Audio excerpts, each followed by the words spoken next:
Orange life rings hang from the deck rails of all the open areas. Fire extinguishers can be found at the front and back of the lower saloon. Two of the windows downstairs towards the back of the saloon are marked as emergency exits. These open outwards and can be used as additional exits in an emergency.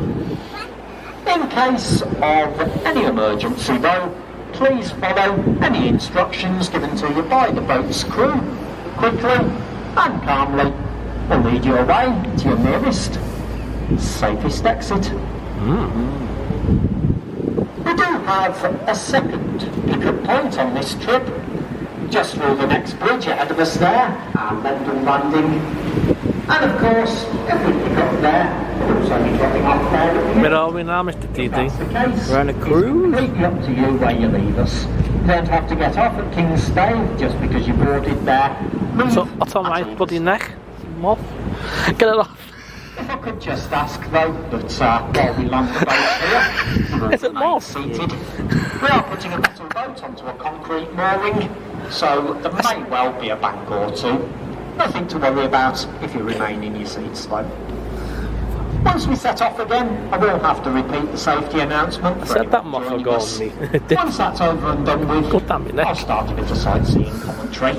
But until then, I'll leave you in peace and quiet. Thank you.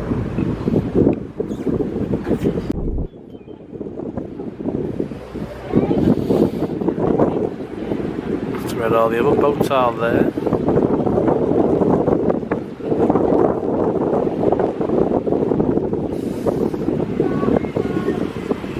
It's one of the many bridges.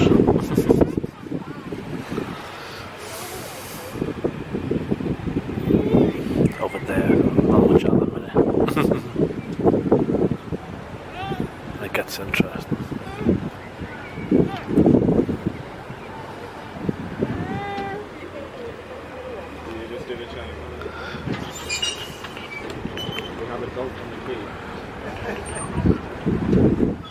We'll lead you away to your nearest, safest exit. Other than that, River Prince is a no-smoking vessel, and that extends to e-cigarettes and vaping as well. Thanks. That should be all the formalities over and done with, so we'll move on to, hopefully, more interesting matters. I'll start a bit of sightseeing commentary for you, and I'll start with the bridge directly ahead of us. This is Scarborough Bridge. Scarborough Bridge is a rail and footbridge, and I dare say that I don't have to give you the destination of the railway line this one carries. Clues in the name. Scarborough Bridge was designed by Robert Stephenson, the son of George Stephenson. Along with his father, he was responsible for the design of Stephenson's rocket, which can currently be seen here in York at the National Railway Museum, through the bridge on the left-hand bank. Given that previous achievement then, it shouldn't be too surprising to learn that Robert Stephenson's bridge is still standing here, some 178 years later. Or at least, the stonework is, anyway.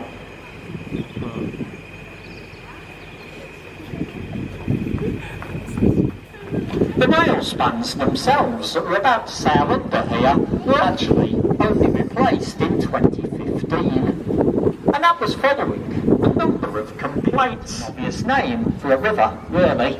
And it's related to the way we still use the word ooze as a verb in modern English, albeit spelled differently. This Yorkshire ooze is some 52 miles in length, beginning where the Ousgill Beck flows into the much larger River Yore, not far from Boroughbridge. From there, for some reason, it becomes the River Ouse, and it's as the Ouse that it flows, obviously through York, before becoming tidal about 5 miles behind us currently at Mayburn, Lock and Weir. Beyond Mayburn, the tidal ooze continues through Cawood, Selby and Goulne before joining with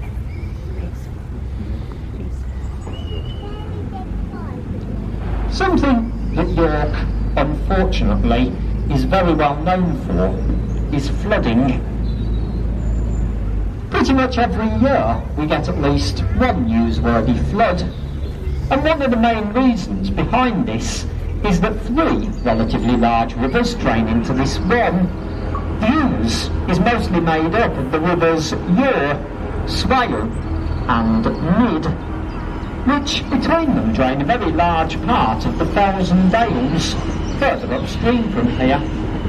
Not the driest part of the country at the best of times, of course. Heavy rain in one of those catchment areas. Through the bridge is Marygate Tower, or what's left of Marygate Tower, anyway.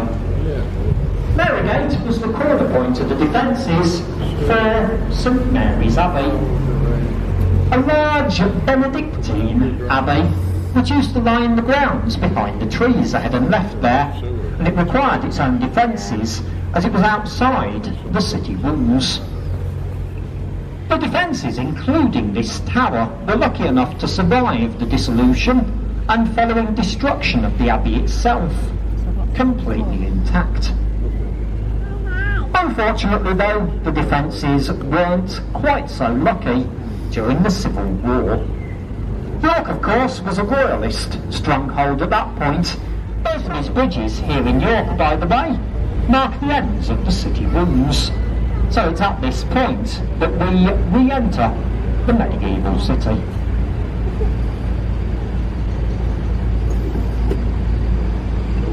As we do, have a look to the left. That's our boatyard. And behind the boatyard, that rather impressive limestone building, is the Guildhall. York's Guildhall was originally laid out in 1445, although a lot of what you now see is much more recent. The first piece we come to with the tower on the corner there was only finished in 1960, part of an 18-year-long restoration effort made necessary thanks to the Luftwaffe.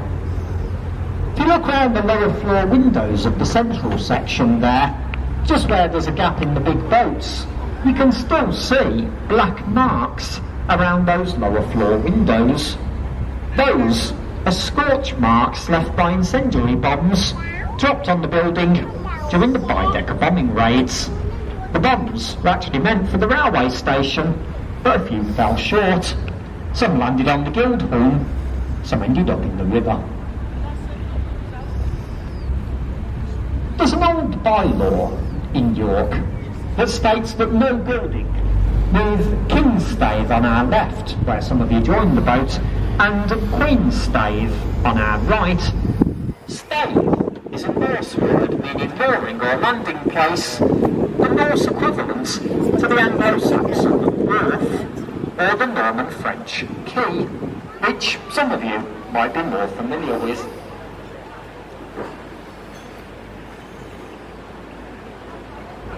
York was a very busy inland port in its day, and the entirety of the right-hand bank was once lined with warehouses.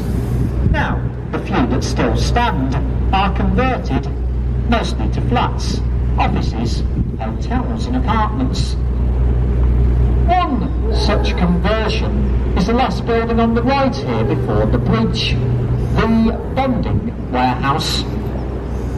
The bonding warehouse would have been the first port of call for anyone bringing goods into the city by river by sail. So building this low bridge in their way wouldn't have been a very popular decision. The answer to this problem can clearly be seen. If you look to the left-hand arch of Skeldergate Bridge, there's a split right up the middle of that arch where it used to open. The top road section lifted upwards and hinged to the left like a medieval drawbridge, before the lower supporting sections swung outwards like gates. The man behind this rather clever design was, of course, Thomas Page. And so, as we get closer to the bridge, if you look to the right here in amongst the trees, you can just see the end of the city ruins. Already, we leave the medieval walled city.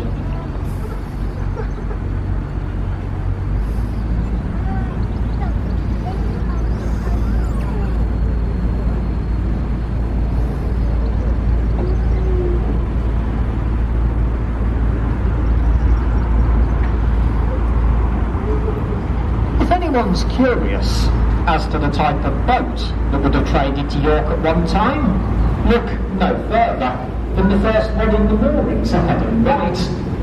This is Motor Vessel 2. Today she's in use as an Airbnb.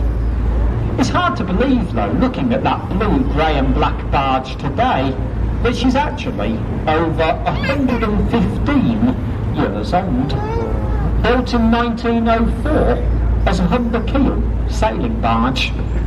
As built, she would have had a very tall mast, a large square mainsail and topsail.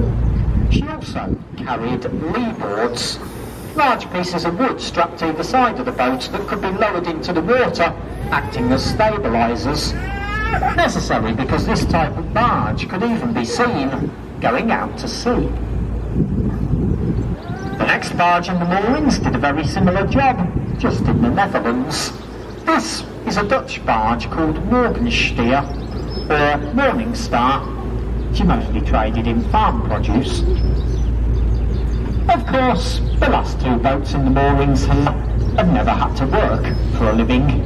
Both of these are much more recent builds, specifically for the leisure market.